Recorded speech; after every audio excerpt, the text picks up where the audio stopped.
Me and Damien are gonna climb today, it looks like. This is Damien. Sounds like a really good plan.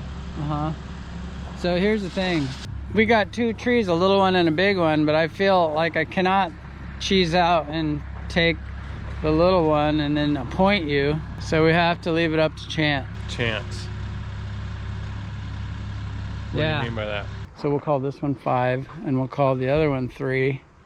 And then we'll ask them to pick a number. To pick a number, and whatever number it's closest to, the guy who asked them to pick a number will have that tree. That's pretty simple. The guy that asked them. Real people would just be working by now. Yeah, real people. Hey Jeff. Yeah. I knew something was coming up. I knew you guys were talking about something. Pick a number between 1 and 10. 4. What? Oh dang! Oh dang! Did you record all that? Yeah. That doesn't work at all. That doesn't work at all. Oh. I think I win. No, we both win. Pick another number. 7. Dang. I gotta do the big tree. That doesn't work either. I gotta do the big tree. Fine. Fine. All right. If you feel cool with it. I'm thinking about taking a big top this way, so we'll put some plywood around this. Probably, if I hit this with big weight, we probably want the little strips beside it on both sides, and then a big piece of plywood. I told my boy when I was leaving this morning that a real man puts his lunch in his boot. My daughter made me these gingerbread cookies yesterday. She said, D is for dad. Real man probably would put his boots on before he left for work though. I don't know if I've ever... Yeah, I have. I am having an exceptionally stove up sore morning. This is reality. Tall tree, I don't even have to do it. Got a crew here. I'm kind of hoping that when I move around, like maybe it'll freeze something up. But, whew, it's hurting everywhere. No excuse for it really. Don't know what the deal is. Maybe old age. I was watching Rico. Yeah, look up Rico on YouTube. R-I-C-O. I don't know how old the guy is. I hope he's not my age because he moves like he's 30. That guy is a really good sawman, really good climber, strong, good genetics or something. I was watching him this morning and I was like, dude. Yeah, anyway, better put on the boots now, I guess.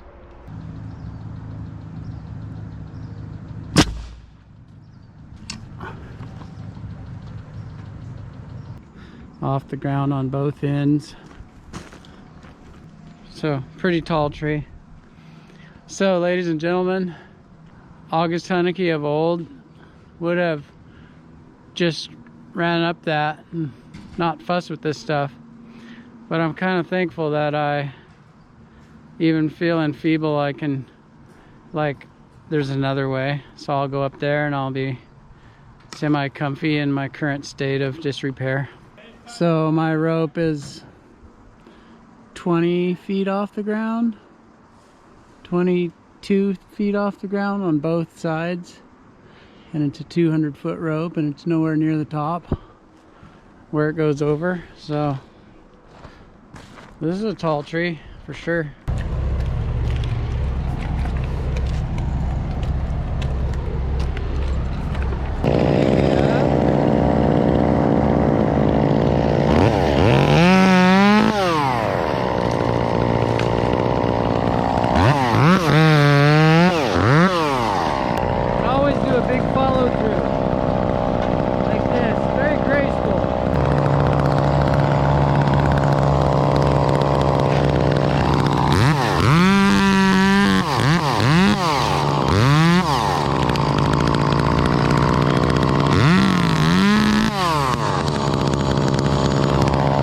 I thought it would be fun to just show a couple simple cuts.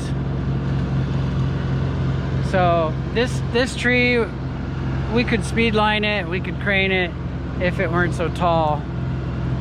But we could also do a little freestyle on the limbs, because with a few cutting tricks and plywood in key places over the sprinklers, you can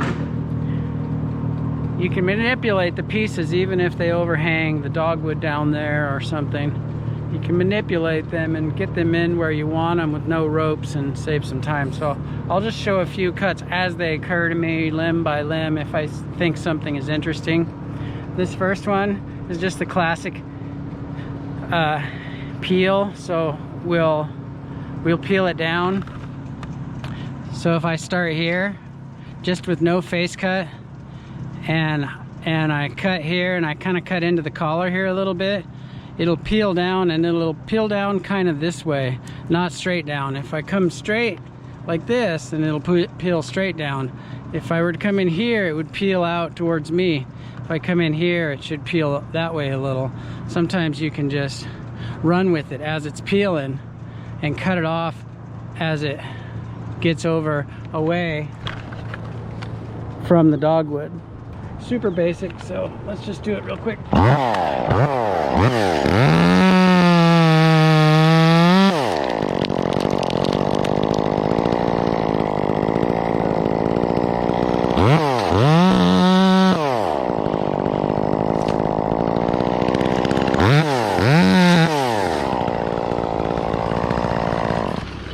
Now this one, I can peel it straight down and flop it out like that, or I could undercut it and drop it flat.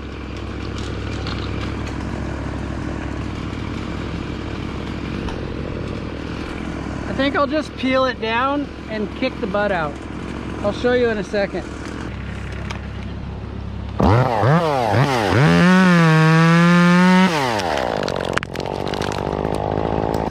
So it has this banana shape toward that tree, so when it hits, it would kind of banana out toward that tree.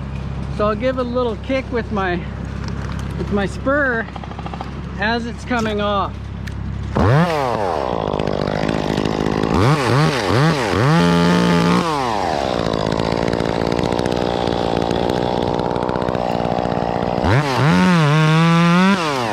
Now this one goes right out over the tree. I'll probably try to keep it moving.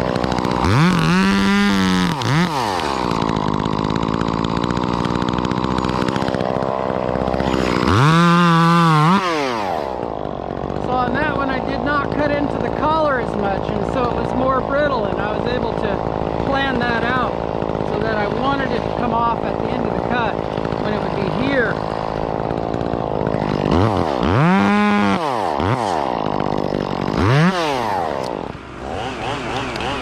So this one is a little funky. It's been broken in the past. I don't know if I can cut into the collar enough to hang it up without it popping early and hitting the dogwood. Hanging it up on this one will be a little more difficult. And then even if it pops straight, even if I get it straight before it pops off, it could ride down there and hit, and the bow of the limb will make it fly that way into the dogwood. So is it worth trying? Or I could just quickly put a sling on it and hang it and do something like that. And it's borderline, but I mean, if there's a little bit at stake, it's a little more of a thrill, I guess.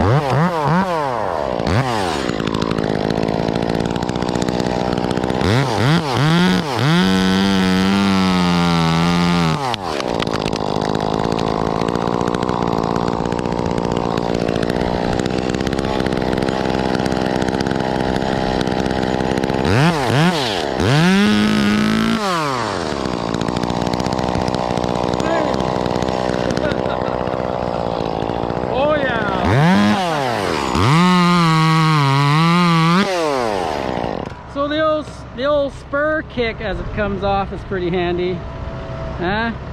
We want them pointed this way and that way. This one I can take in two. If I reach out and get that and peel that under, and then do the other one down, it'll be easier.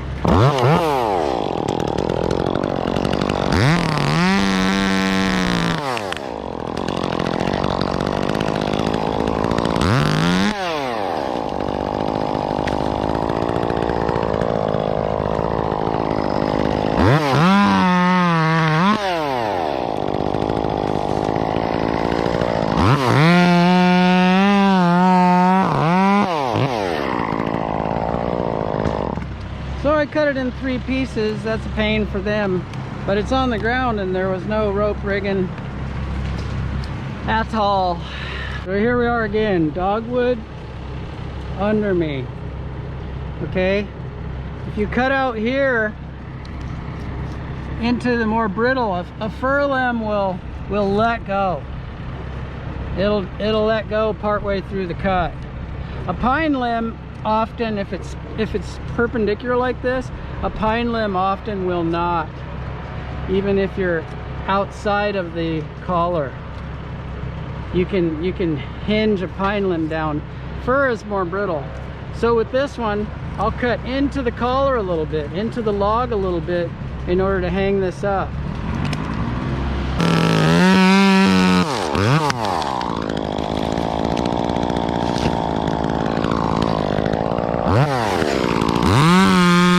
So even cutting into the log a little bit, that sucker went pow, and I was able to put some English on it.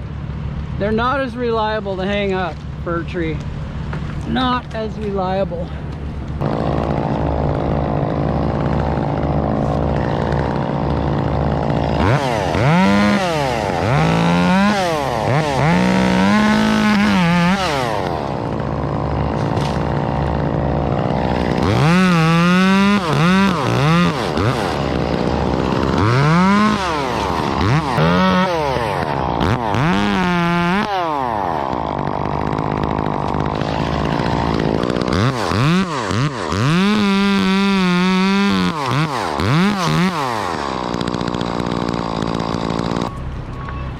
This one, I don't feel like I'm in the best work position for it. Something I feel right here in my gut. And I'd rather be on that side, but I don't feel like changing my work positioning. If I was over there and I was shoving it this way, I would like it better. So, but I keep a couple slings on my belt, so I put a sling on it, hooked to that branch, and I'll just hang it up and then take care of it.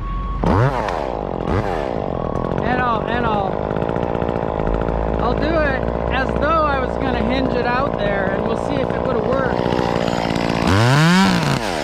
And it would have.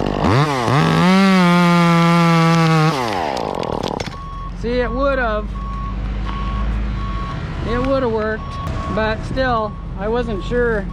So now I don't have to sacrifice my sling. I can take my sling back and I can use it again.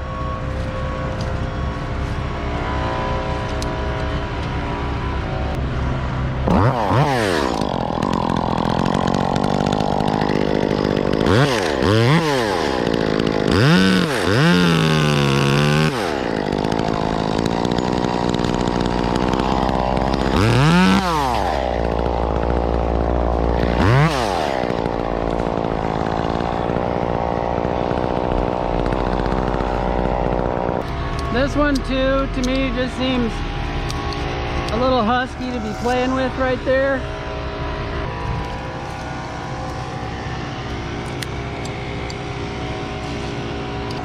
But let's see if I would have got it. It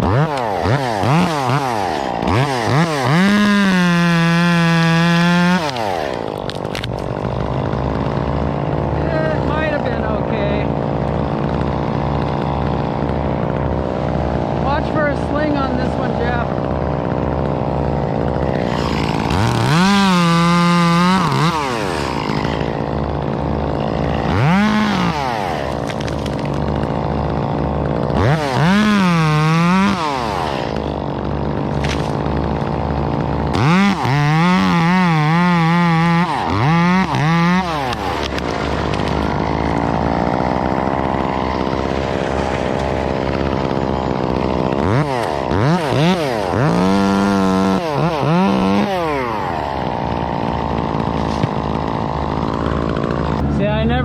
got that big one, if I'd have kept my cut like this, it would have just broken and flew off. But my cut was in. So I was grabbing some hinge out of the log, out of the branch union to the tree in here. Be careful playing like that. Okay, YouTube, classically another one. Right over the dogwood. If I angle my cut into the log, then I'll at least get it swinging. It won't just go pow and fall off flat.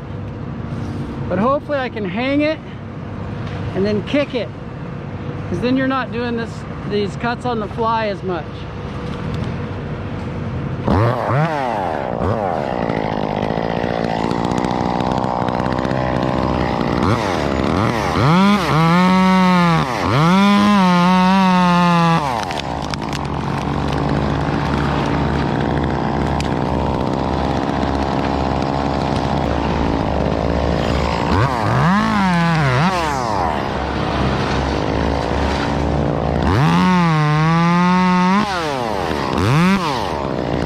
Alright YouTube, here we are again. Same thing. Same thing, and this one's kind of Can we? I'm gonna have to say yes. I think I can get it to hang enough to go in there where I want it.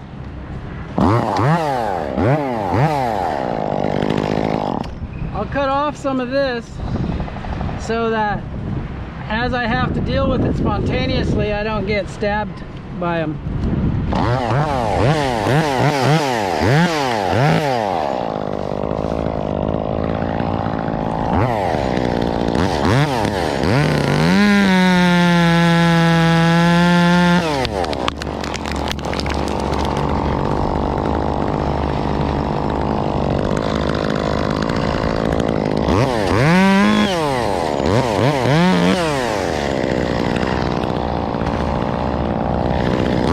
So YouTube, what might be fun is if I showed you what can happen if you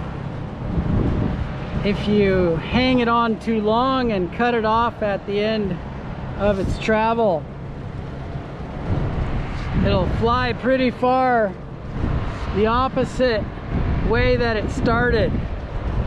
So I can swing it under and go quite a ways. Watch this.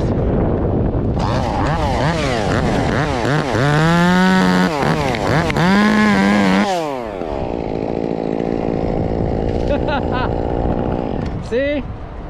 And if you know that you can do that, then you can miss things. It's another trick. And it's kind of a, what do you call that, a dark art? It can be done though.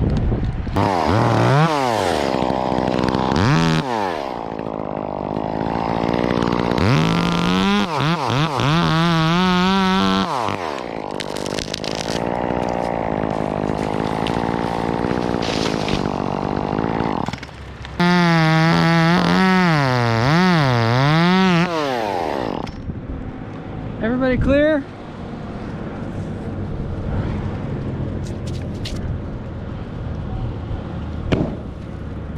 So YouTube, another thing we do, Pacific Northwest style, it's not like it's my thing or anything.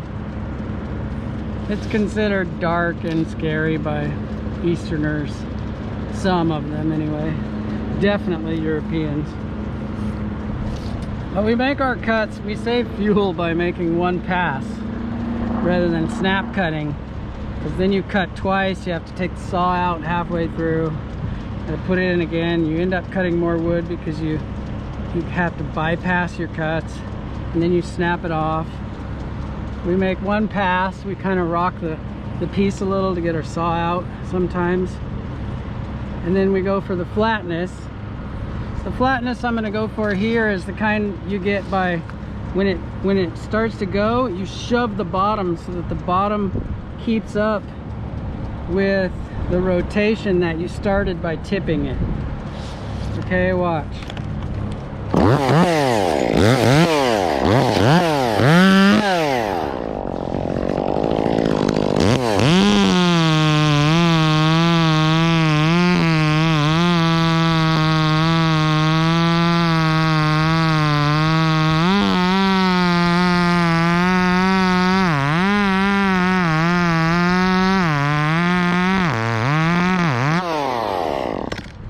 So people would say, dodgy, sketchy, oh my goodness.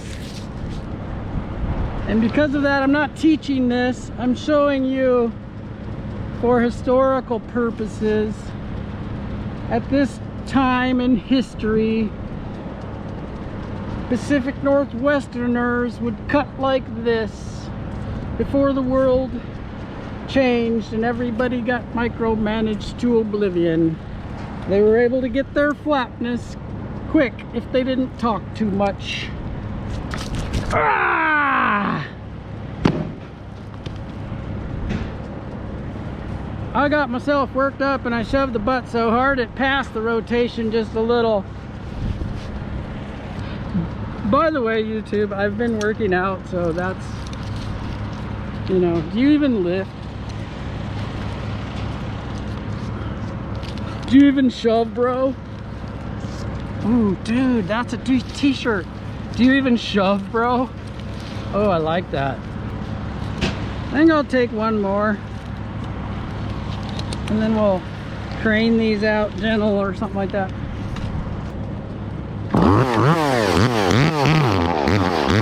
Wow, it's crane time.